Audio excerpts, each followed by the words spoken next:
Hello, Mama. Welcome to 100 Days Challenge Day 2 series body transformation series.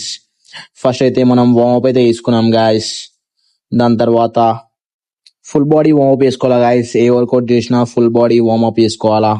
దాని తర్వాత 50 దండలు అయితే కుట్టినాం గాయస్. 50 దండలు కుట్టినాం. దాని తర్వాత డంబుల్ ఇలా వచ్చేసి అయితే డంబుల్ ప్రెస్ అయితే చేసినాం గాయస్. బైసెప్ వర్కౌట్ అట్లా కంటిన్యూ అయితే చేసినాం గాయస్. మీరు కూడా వర్కౌట్ అయితే షురు చేయండి గాయస్.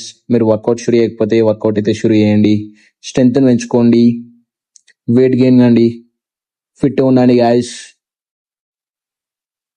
వర్కౌట్ చేస్తే రిలాక్స్ ఉంటుంది మైండ్ కూడా. దాని తర్వాత షోల్డర్ ప్రెస్ అయితే చేసినాం గాయస్ లాస్ట్లా. దాని తర్వాత మళ్ళీ డంబుల్ ప్రెస్ రాడ్తోనైతే చేసినాం 5 kg. దాని తర్వాత లోవర్ వెయిట్ తోనైతే చేసినాం గాయస్. దాని తర్వాత హైడ్రేషన్ కోసం అయితే వాటర్ అయితే తాగినాం గాయస్. కంపల్సరీ వాటర్ అయితే తాగి వర్కౌట్ అయితే చేయండి గాయస్. దాని తర్వాత ప్లేట్ వెయిట్ చేసి వర్కౌట్ అయితే ముగించినాం గాయస్. ఉంటాం అలా.